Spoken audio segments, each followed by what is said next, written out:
The winter wind howled through the gaps in the trading post's walls as Eleanor Hartwell stared at the gold wedding band in her trembling palm.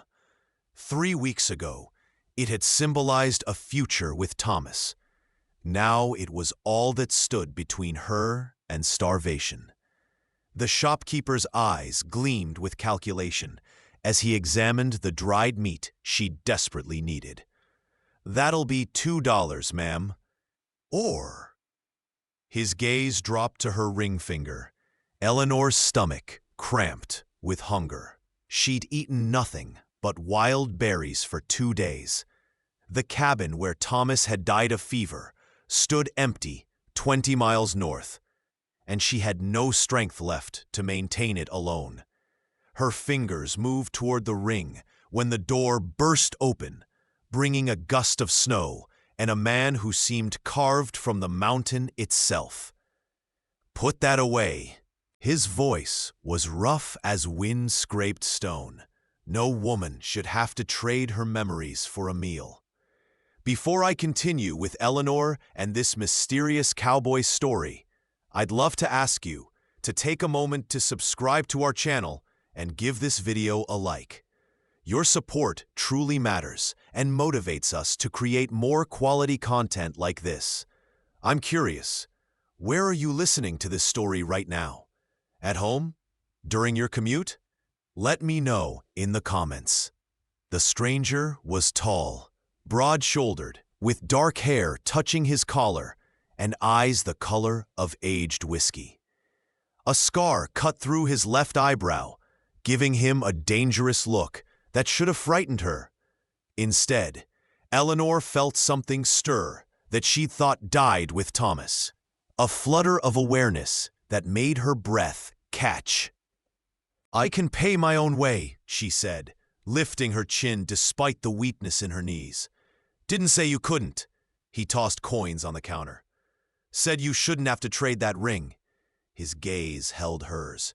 "Jasper, pack up supplies for the lady. Include blankets and ammunition."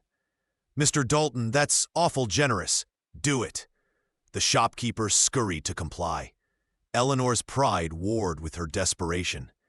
"I don't accept charity from strangers." "Then work for it." Dalton, she assumed that was his name, crossed his arms. "I need help at my ranch. Cook, mend, tend the horses. Winter's long, and I lost my housekeeper to pneumonia last month." "I don't know you." "Name's Cole Dalton. I run the Circle D Ranch 15 miles west. Been there 7 years, built it from nothing." He paused. "I know loss, Mrs. Hartwell. Saw you at your husband's burial. I know what it's like to watch the ground swallow someone you love." Something in his voice, a deep, old grief, made Eleanor look closer. Behind his hard exterior, she saw shadows that matched her own.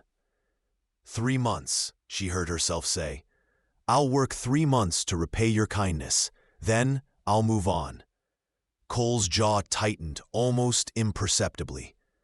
3 months, but you keep the ring. The Circle D Ranch materialized from the snow like something from a fever dream.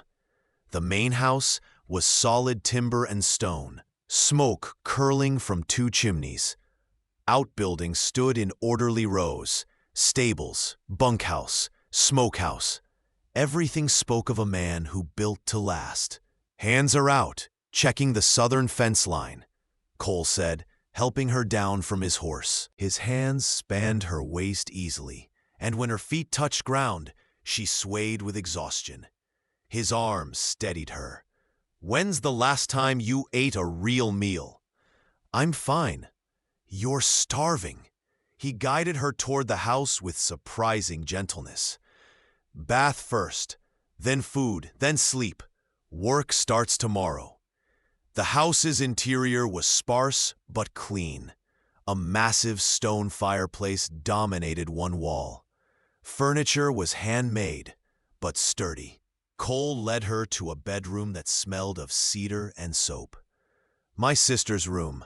She married and moved to Denver last spring." He set her supplies down. "I'll heat water for the tub." Eleanor wanted to protest, to prove she wasn't weak, but her body betrayed her. She sank onto the bed's edge, fighting tears of relief and shame. Cole paused at the door. "Mrs. Hartwell? Eleanor, please." Eleanor. The name sounded different in his rough voice. "You're safe here. Whatever you're running from, it stops at my property line." She woke to the smell of coffee and frying bacon. Sunlight streamed through lace curtains. His sisters, she guessed. The bath had revealed the extent of her deterioration. Ribs too prominent, bruises from sleeping on hard ground, blisters from walking in boots meant for town. Not wilderness. Cole glanced up when she entered the kitchen. "Eggs? I can cook. That was our arrangement. You can start tomorrow. Today, you rest." He plated food with efficient movements. "How long were you alone after he died?" Eleanor accepted the plate, too hungry to argue. 3 weeks I tried to manage the cabin, but she swallowed hard. Everything broke. The roof leaked. Animals got into the stores. I couldn't chop enough wood to keep warm. "Where's your family?" "Boston. They disowned me when I married Thomas and moved west." She met his eyes. "I won't crawl back to them." "Didn't think you would." Cole poured coffee. "Woman who'd rather starve than give up her dignity isn't the crawling type." They ate in silence, but it wasn't uncomfortable. Eleanor found herself studying him, the way his hands dwarfed the tin cup, the methodical way he ate, the alertness in his posture that suggested a man who'd learned to expect trouble. "You said you know loss," she ventured. Cole's expression shuddered. "My wife, Sarah. Childbirth 4 years ago. Baby didn't make it either." He stood abruptly. "I'll show you around the property when you're ready." Eleanor's heart clenched. She understood now why he'd helped her, why his eyes held such shadows. They were both survivors of love that ended too soon. The next weeks fell into rhythm. Eleanor rose before dawn to start breakfast for Cole and his 3 ranch hands, grizzled men who treated her with respectful distance. She cleaned, mended, learned to bake bread that didn't come out like stones. The work was hard. It gave her purpose. Cole was often gone from sunup to sundown, checking cattle, repairing fences, breaking ice from water troughs. But in the evenings, after the hands retired to the bunkhouse, a different pattern emerged. He'd find her in the kitchen or by the fire, and they'd talk. Small things at first: weather, ranch business, her improving biscuits. Then deeper: his childhood in Missouri, her dreams of the West that reality had crushed, the loneliness they both carried. "Why didn't you remarry?" Eleanor asked one night, 2 weeks into her stay. Cole stared into the fire. "Felt like betraying Sarah, like I'd forget her if I moved on." He glanced at Eleanor.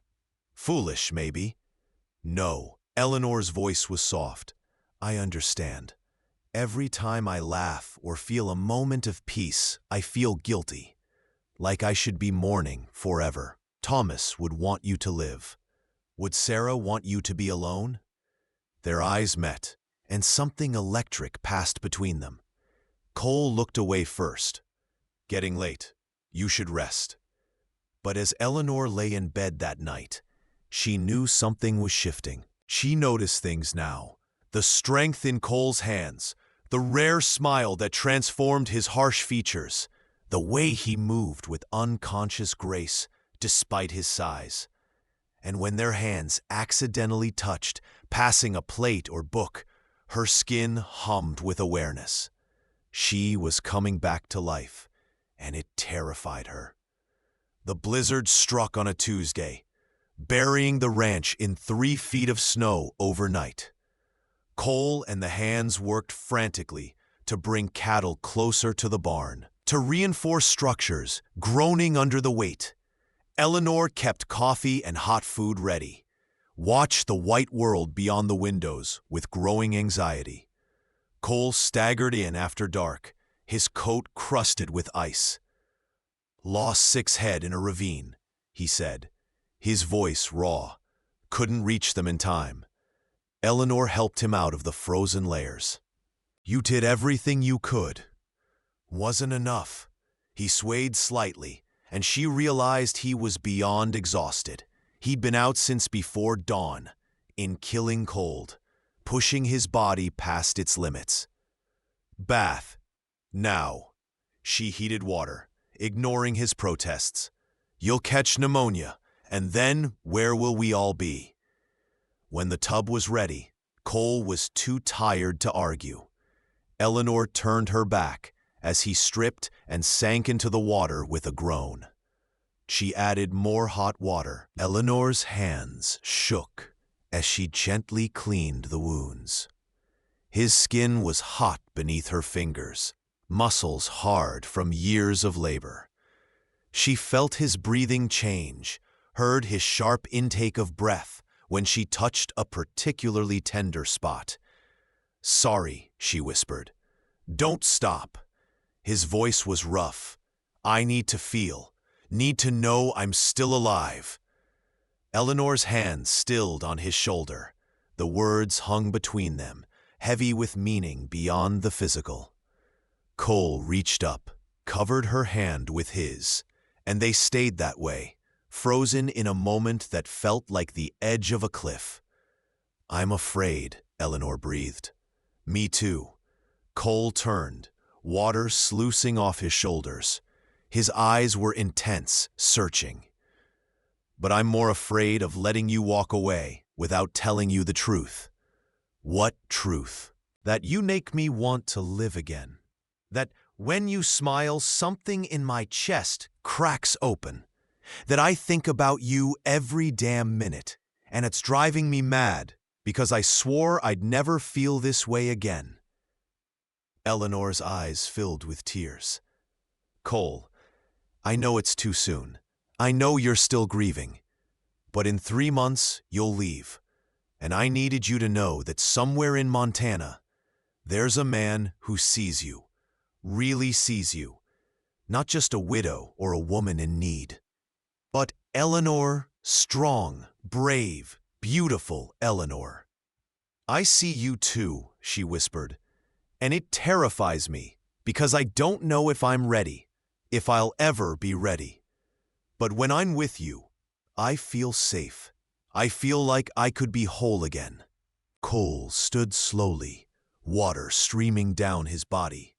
He reached for a towel, wrapped it around his waist, never breaking eye contact. "Then take your time. I'm not going anywhere, and neither are you if I have anything to say about it." He cupped her face with both hands, and Eleanor leaned into the touch like a flower toward sun. "Together," he said softly. "We'll figure it out together." The thaw came in March, turning the world to mud and possibility. Eleanor had extended her stay, first to 4 months, then 6. She no longer slept in his sister's room, but in the one next to Cole's, close enough to hear his breathing through the wall. They hadn't kissed, hadn't done more than hold hands or embrace, but the tension built like a gathering storm, electric and inevitable. Cole taught her to ride properly, to shoot, to track animals through the forest. Eleanor taught him to laugh again, to talk about Sarah without drowning in guilt, to see beyond the next season's work to something resembling hope. "You're a natural," Cole said one afternoon, watching her handle his rifle with growing confidence. "Most city women are afraid of guns. Most city women haven't had to defend themselves." Eleanor lowered the rifle. "My father was difficult. I learned early to recognize danger." Cole's expression darkened. "He hurt you?" "Not physically, but words can cut deep." She met his eyes. "He said I was foolish to marry Thomas, to come west. Said I'd fail and come crawling back. You didn't fail. You survived." Cole took the rifle, set it aside. You're the strongest woman I've ever known, Eleanor. She touched his face, traced the scar through his eyebrow. How did you get this? Bar fight in my wilder days. Learn to think before throwing punches. He caught her hand, pressed a kiss to her palm. I want to kiss you properly, have wanted to for months. But I need to know you're ready. Eleanor's heart hammered against her ribs. I don't know if I'm ready, but I know I want to try. Cole's arms came around her, pulling her close. He rested his forehead against hers, his breath warm on her lips. If it's too much, tell me. I'll stop. Don't stop, she whispered, echoing his words from that night by the bathtub. I need to feel. The kiss was gentle at first, a question, an exploration, then deeper, hungrier, as months of longing poured between them. Eleanor's fingers tangled in Cole's hair, and he lifted her effortlessly, her legs wrapping around his waist as he backed her against a tree. God, Eleanor, he groaned against her throat. You're undoing me. Good, she gasped. I want to undo you. I want to feel everything. They made it back to the house somehow, stumbling and laughing and kissing. Cole carried her to his room, their room now, and laid her on the bed with reverent care. You're sure? He asked, his body trembling with restraint. I'm sure. Eleanor pulled him down. I choose this. I choose you. I choose life. Spring burst across the ranch in riots of wildflowers and new calves. Eleanor worked alongside Cole now, not just as a housekeeper, but as a partner. The hands called her Mrs. Dalton before they'd even married, and neither corrected them. We should make it official, Cole said one evening, watching the sunset from the porch. Before tongues wagged too much. Are you proposing, Mr. Dalton? Poorly, it seems. He pulled her into his arms. Marry me, Eleanor. Not because it's proper, but because I love you, because you've given me back my life. And I want to spend every day showing you what you mean to me. Eleanor's eyes filled with happy tears. Yes, absolutely yes. They married in town the following week, a simple ceremony with the hands as witnesses. Eleanor wore a new dress, pale blue like spring sky, and carried wildflowers Cole had picked that morning. When the minister pronounced them married, Cole's kiss was both tender and possessive, a promise sealed before God and man. The ranch house slowly transformed. Eleanor's touches appeared everywhere. Curtains she'd sewn, herbs growing in the kitchen window, photographs on the mantel. But more than that, laughter filled the rooms. Hope lived here again. The trouble came on a scorching July afternoon. Eleanor was alone, Cole and the hands checking the northern pastures when 3 riders appeared. She recognized the lead man immediately, though she hadn't seen him in over a year. Hello, Eleanor.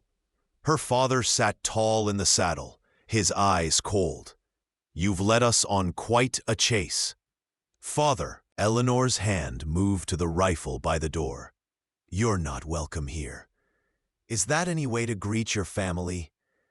The 2 men flanking him were hired muscle. She could tell by their predatory stillness. We've come to bring you home. This episode of independence has gone on long enough. This is my home. I'm married. To whom? Some cowboy who took advantage of a grieving widow? Her father's lip curled. I've had you investigated, Eleanor. Thomas Hartwell died nearly penniless. This Cole Dalton fellow saw an opportunity, a desperate woman he could exploit. Rage burned through Eleanor's fear. You know nothing about him, about us. I know you're my daughter, and you're coming back to Boston where you belong. There's still time to salvage your reputation, to marry someone suitable. I am married, and I'm not going anywhere." Her father's expression hardened. "Take her." The hired men dismounted. Eleanor grabbed the rifle, chambered around. "Touch me and die." They hesitated, but her father's voice cracked like a whip. "She won't shoot. Eleanor's always been too weak for violence." The first man lunged. Eleanor fired, the bullet tearing through the porch rail inches from his head. The sound echoed across the valley like thunder. "I said, don't touch me!" Her voice was steel. The next shot goes through flesh. "You little—" Her father's face purpled with rage. "Do you know what I went through to find you? The money I spent? You ungrateful—" Cole's voice cut through the tension like a blade. He sat on his horse at the property line, the hands flanking him, all armed. In the saddle, with the sun behind him, he looked like vengeance personified. Eleanor's father turned. "You must be Dalton. I know who you are." Cole dismounted, walked forward with deliberate slowness.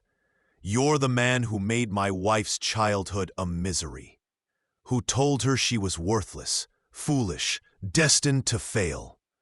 She's my daughter, she's my wife, and she's more woman than you deserve to know." Cole stopped a few feet away. "You have two choices. Leave now, peacefully, or I make you leave, and trust me, sir, you won't enjoy the second option." One of the hired men reached for his gun. 3 rifles cocked in response, the hands' weapons trained on the intruders. "I wouldn't," Cole said softly. "Not unless you want to die in Montana mud." Eleanor's father looked between Cole, Eleanor, and the armed ranch hands. Whatever he saw in their faces made him pale. "This isn't over," he said, but his voice lacked conviction. "Yes, it is." Eleanor stepped forward, rifle steady. "I'm done being afraid of you. Done letting your voice in my head tell me I'm not enough. I survived things you couldn't imagine, and I built a life here with a good man. That's more success than you'll ever know."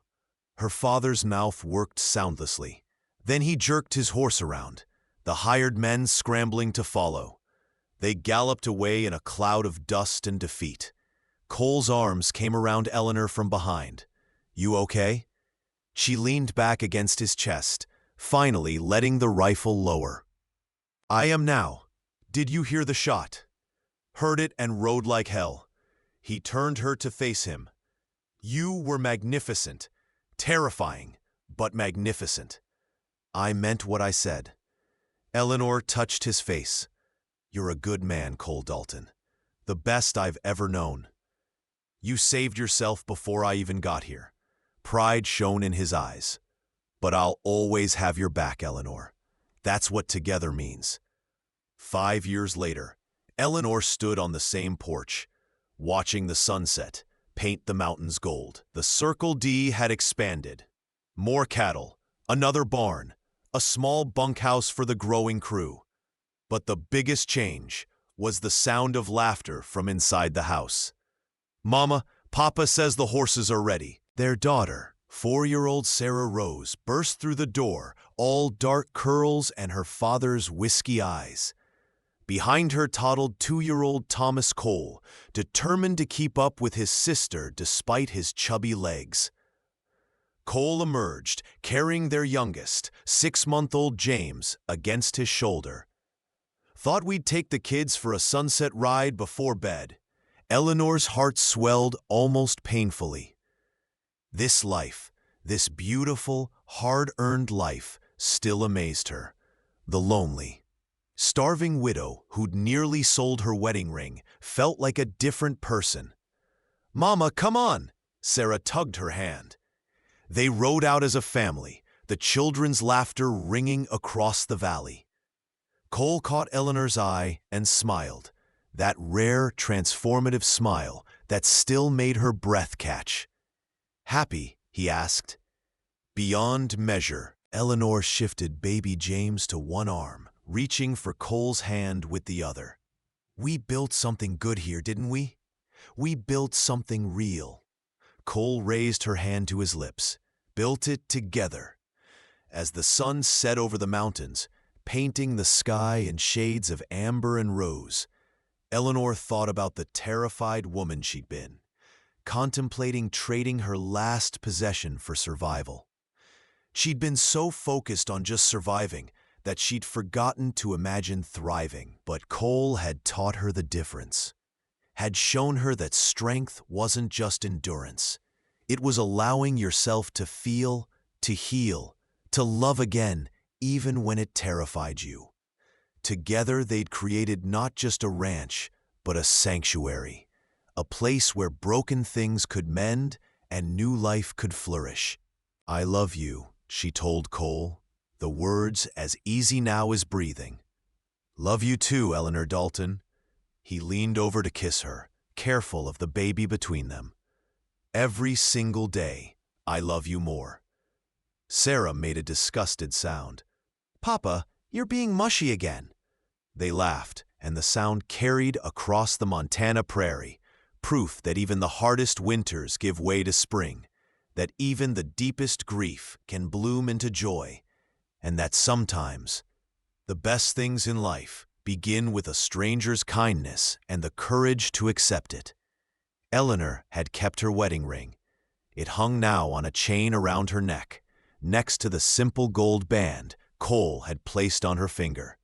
Both precious, both honored, because the past and the present could coexist without contradiction.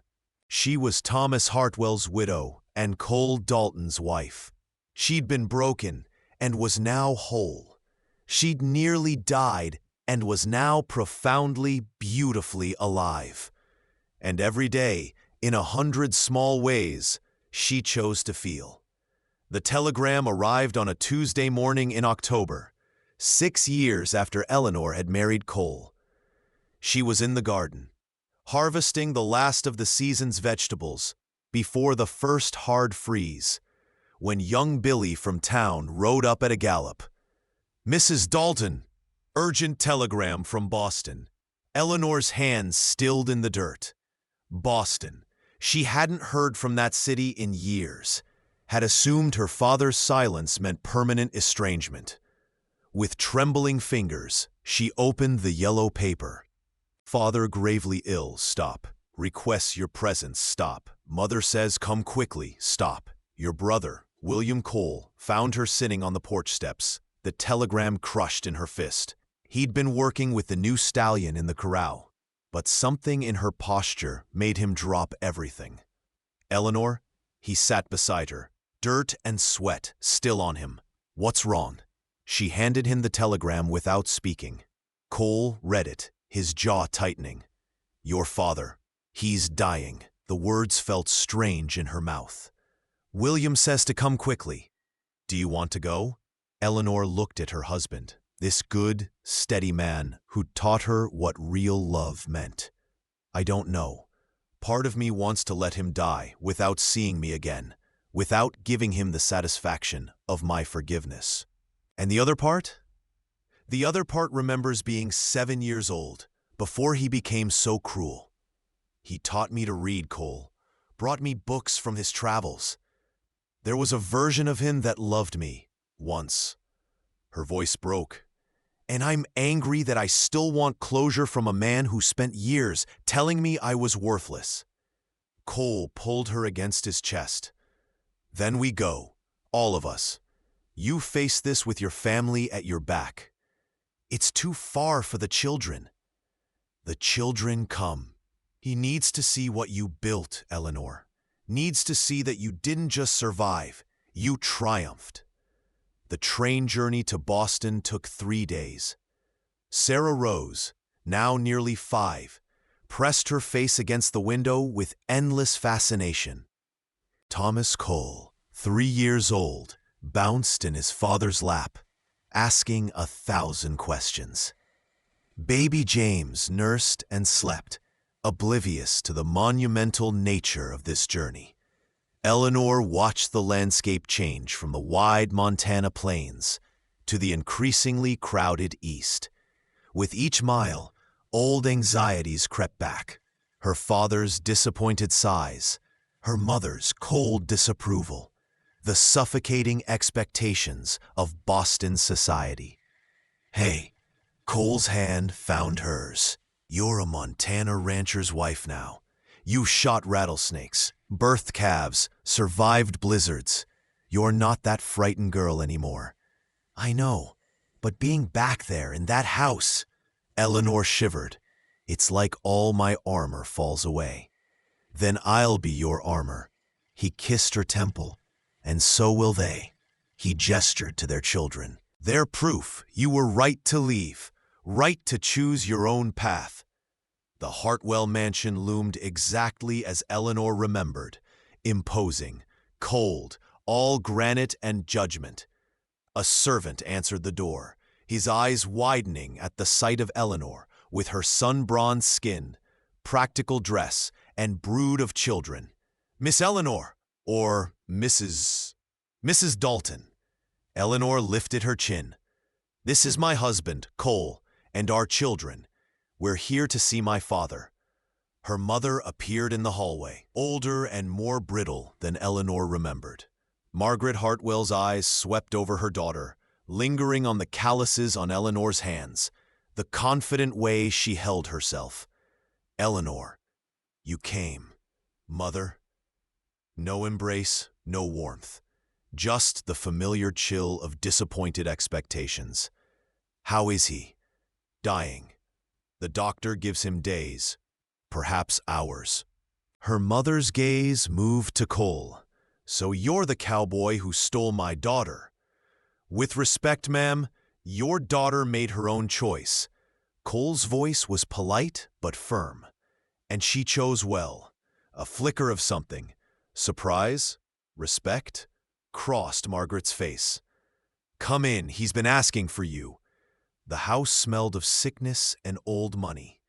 Eleanor's brother William met them at the stairs, older, worn down by years of meeting their father's impossible standards. He embraced Eleanor with surprising warmth. You look good, Ellie. Really good. He studied her face. Happy. I am. Eleanor squeezed his hand. I'm sorry it took this for us to reconnect. He's different now. The illness, it's made him reflective. William glanced toward the upper floor. He wants to talk to you alone. Cole's hand tightened on Eleanor's. I'll be right outside the door, he murmured. You're not alone in this. Her father's bedroom was dim, heavy curtains drawn against the afternoon sun. The man in the bed bore little resemblance to the imposing figure of Eleanor's childhood. Disease had whittled him down to bones and regret. Eleanor. His voice was a rasp. You came. She stood at the foot of the bed, arms crossed. William said you asked for me. I did. He struggled to sit higher, and despite everything, Eleanor's instinct to help almost overwhelmed her. Almost. I wanted to see you before, to tell you. Tell me what? That you were right? That I'd fail? The words came out harder than she'd intended, but years of pain couldn't be swallowed anymore. I almost died because of you, Father, because your voice in my head told me I was too weak, too foolish, too worthless to survive on my own. I know. Tears leaked from his eyes, and I was wrong, Eleanor. So terribly wrong. Eleanor blinked in shock. In 31 years, she'd never heard her father admit fault. When Thomas died, you had nothing, he continued. I thought you'd come crawling back, that I'd been proven right about your foolish choices. But you didn't come back. You survived.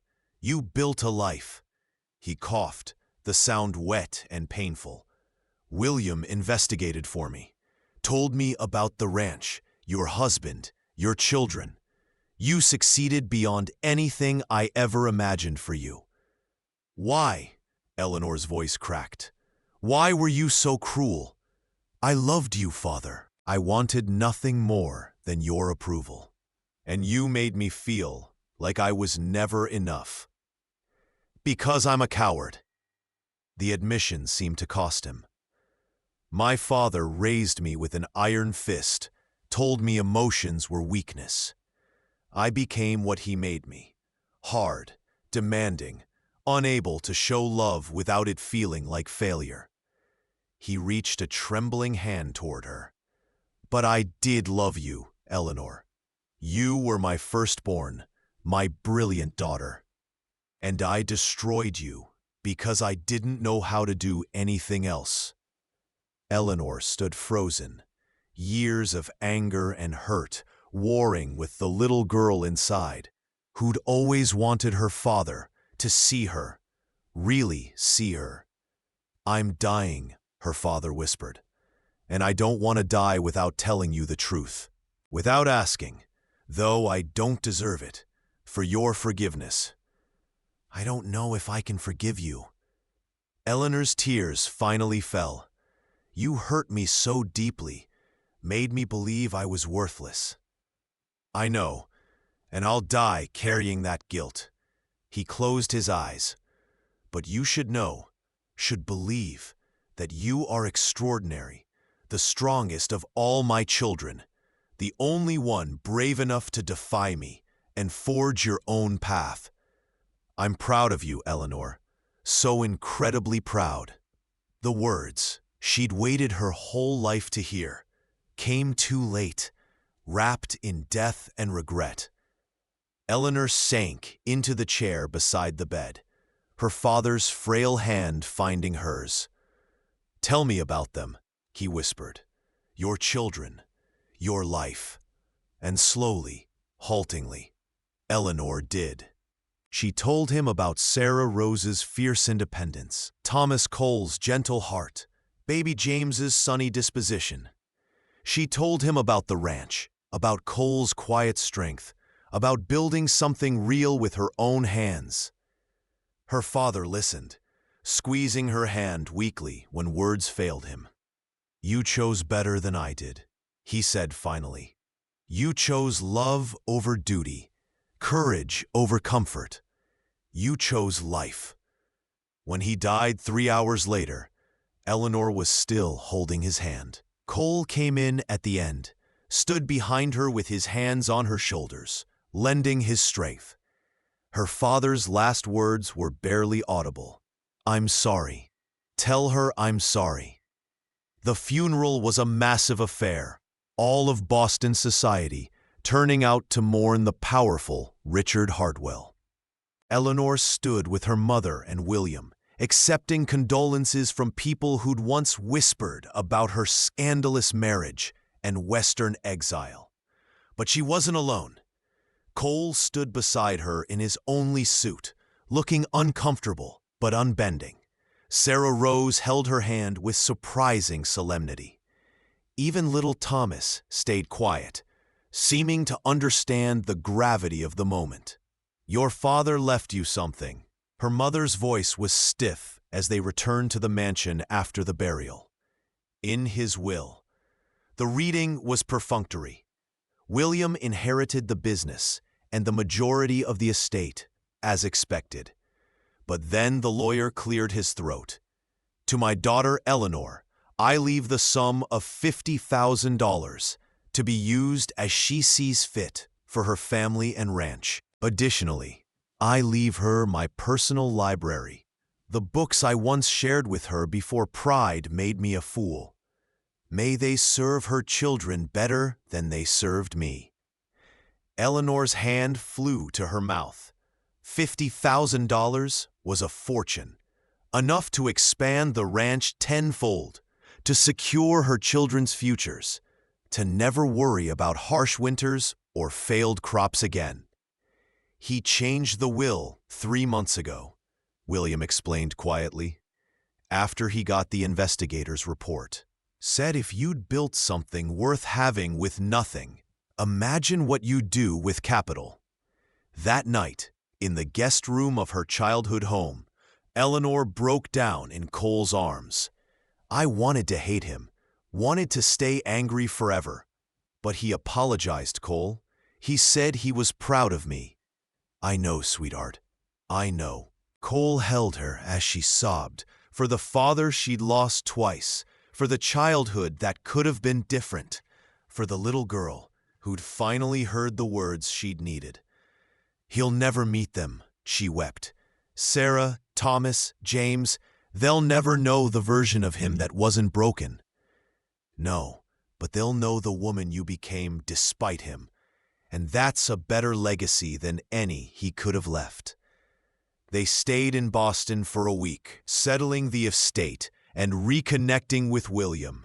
Eleanor's brother had grown into a thoughtful man, weighed down by years of trying to live up to their father's expectations. "Come visit us," Eleanor urged as they prepared to leave. "Bring Rebecca and the boys. Let them see what the West really is." "I'd like that." William embraced her tightly. "I missed you, Ellie. And I'm sorry I didn't defend you when Father was so cruel. We were both trying to survive him." Eleanor pulled back, studying her brother's face. "But we're free now. We can choose who we want to be." The train journey back to Montana felt different. Eleanor watched the landscape change from crowded cities to open plains with a sense of coming home. Cole noticed the shift in her. "Feeling better?" "I am." Eleanor leaned against him. "I got closure I didn't know I needed, and I realized something important." "What's that?"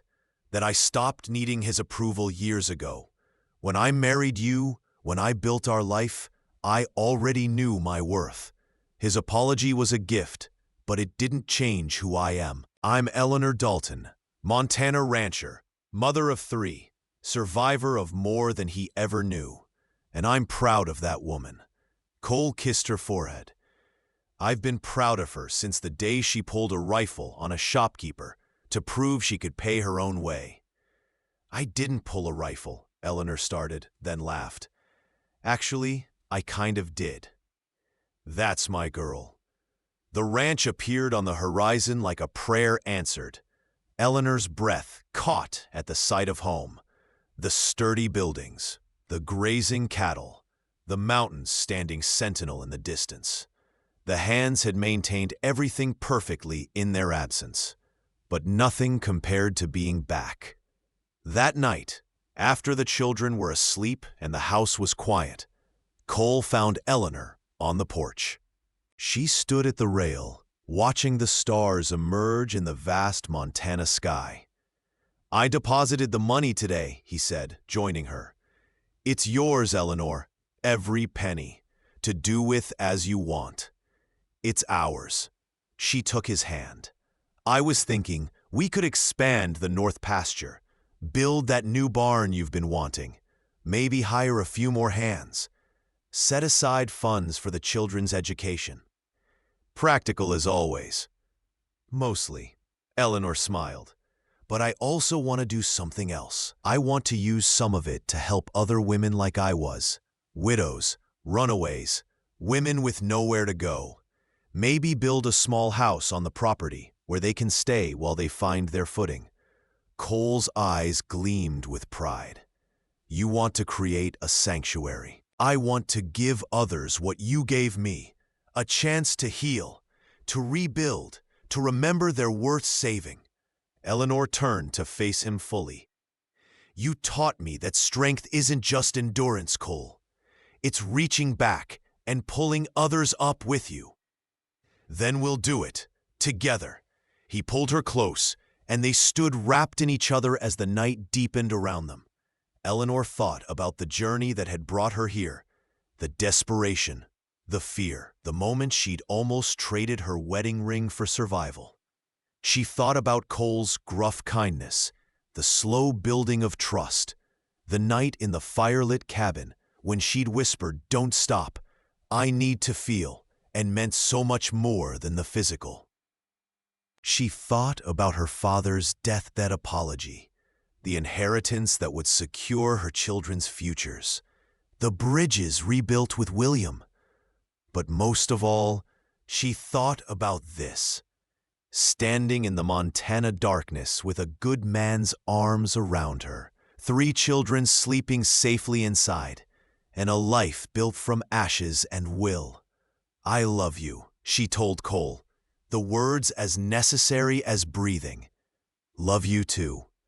He tipped her face up, kissed her with the tenderness of years and the passion of their first time. "Every single day, I fall more in love with you." Inside, baby James stirred and cried. They pulled apart, laughing softly at the perfect timing of parenthood. Cole headed inside to check on their son, while Eleanor stayed a moment longer, breathing in the sage-scented air. She'd come to Montana a broken widow with nothing but a gold ring and fading hope.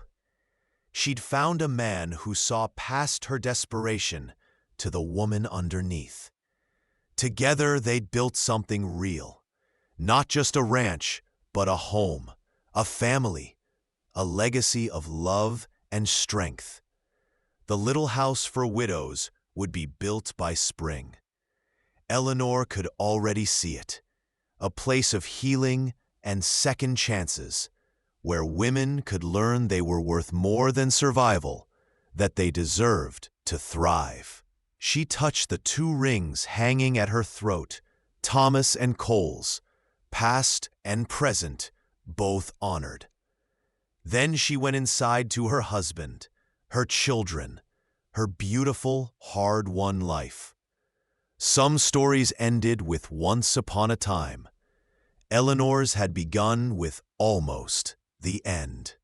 And that made the happily ever after taste all the sweeter, earned in blood and tears and courage, fought for with every breath, and cherished with the fierce gratitude of someone who knew exactly how close she'd come to losing it all. Tomorrow, they'd start building the widow's house. Tonight, she'd hold her babies and kiss her husband and be grateful for the miracle of simply being alive, being loved, being home. The Montana stars wheeled overhead, eternal and bright, and in a ranch house beneath them, Eleanor Dalton smiled in her sleep, finally completely at peace. Thank you so much for listening to this story. I'd love to know where you're enjoying this tale from. Are you listening at home, during your commute, or perhaps while working? Please subscribe to the From Wild West channel and share your thoughts in the comments below. What did you think of Eleanor and Cole's journey? Did their slow-burning love and hard-won happiness resonate with you? Your feedback means the world to us, and it helps us create more stories that touch your heart. Until next time, may you find your own courage to feel, to heal, and to love again.